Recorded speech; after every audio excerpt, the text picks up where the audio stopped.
OFW from here in Kuwait. So I'm here to show you my daily activities as a household service worker. So hapit na ang Ramadan. So mandam na ta. And today it's almost 11:30 in the morning. So mag-breakfast sa menu. So mao ni ang among balay. So ako na siya sala. Tapos tuloy kabuk dire niya akong mga kauban. And nami sa kalaga nga tigulong na siya. So yeah. So karon mamahaw na mi. Akong ipakita sa inyo. Mamahaw mi ha. Tanawa diri. Nara siya. Nara akong alaga. Nadira.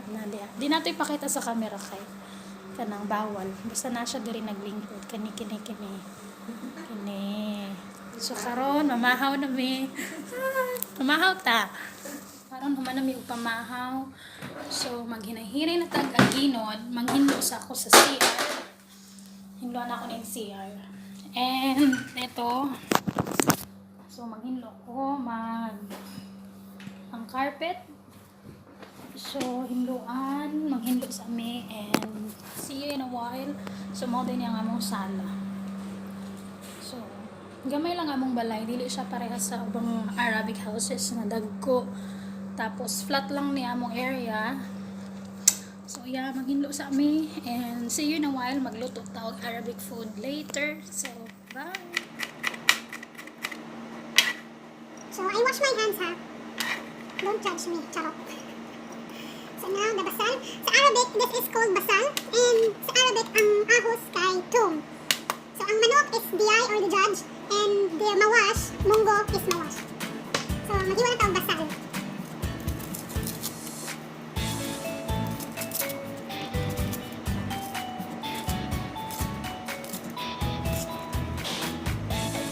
So hugasan ka na akong basal. Now I'll cut this into para siya, pa-julienne.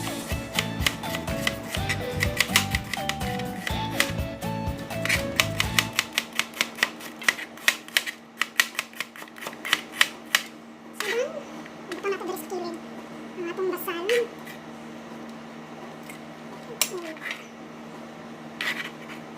So now, so set aside.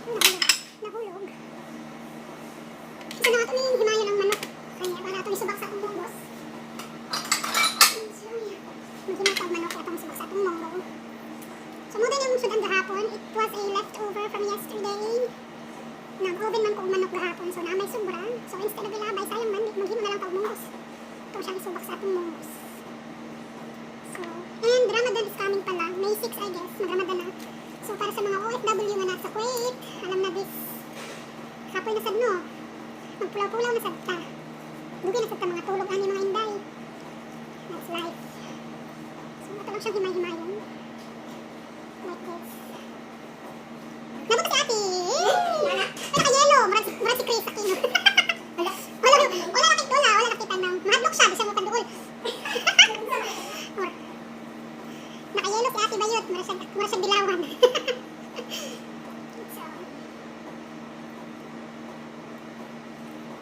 Gamay naman akong munggos, so gamay lang akong manok na lutang.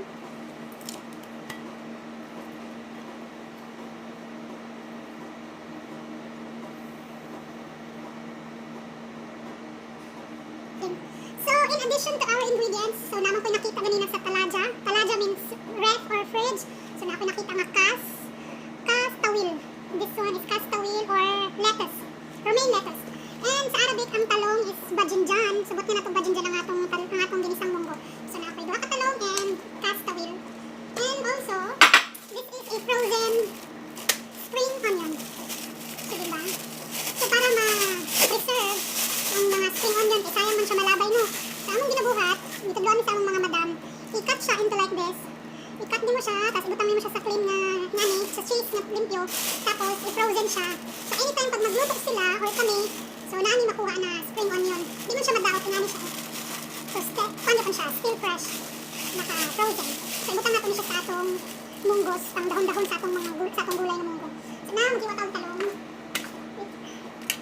Mag-iwat sa talong. Gagmay lang siya size lang siguro. Mga nani. So, buta natin siya sa atong gulay. Di ba lami ang talong pag may mga gulay? Lami gani pag may kalabasa, pero wala man ni pumpkin. So, talong na lang atong buta. Ay, dahil siya.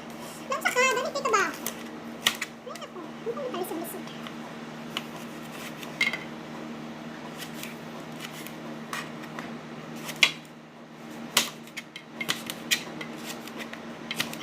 Okay na siya. Nandot lang nagyapon siya dito. So now, huwag sila ito ng lettuce kay para kunya, diretso na kang luto.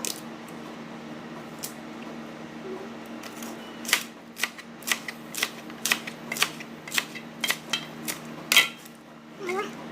Aywa, yun na siya. So everything is set. Ready na. So magluto na tayo na wire. Ready? Okay, so now we have already the pan and the oil. So we'll put our, ang init pa siya gamay. So karon butang na nato ang atong onion first, kinasunog ang dali ang garlic.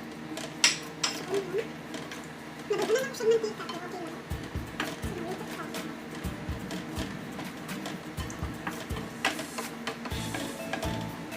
Kita man ninyo, kung ang gamay na sa rabo, tawag na kung gamay na kain. So, balik na ko siya dali ha. Naluto na natong munggos. So there is our munggos. And this is our palalit. Kita ninyo. Yan, so diba? Look, umikay siya. So ayan, tapos na akong magluto and so now I'll go clean the kitchen. So hugasan ako ang chula. Gas stove is chula na namin. So hugas na akong chula, maghugas ko dito sa floor, manarapo. So see you in a while guys.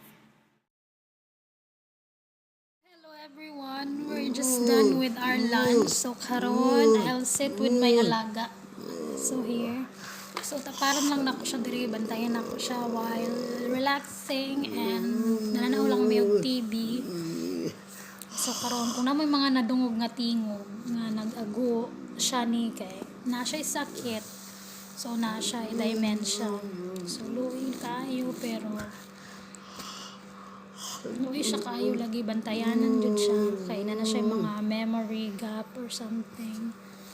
Pero ligon pa siya, makalakaw pa, makakaon pa siya og tarong. So bantayanan lang jud siya. So karon mag-relax-relax ang takadiyo. So anyways, I hope you like my vlog. So I hope you guys subscribe to my channel. Pasensya na mo kay bago lang gid kay ko nag-vlog. So naisip lang nako na ipakita nako sa inyo ang akong mga daily activities diri sa Kuwait or sa akong trabaho as an OFW, as a household service worker. So thank you for watching. So I hope guys you subscribe to my channel. Thank you. Shukran. Masalam. Bye.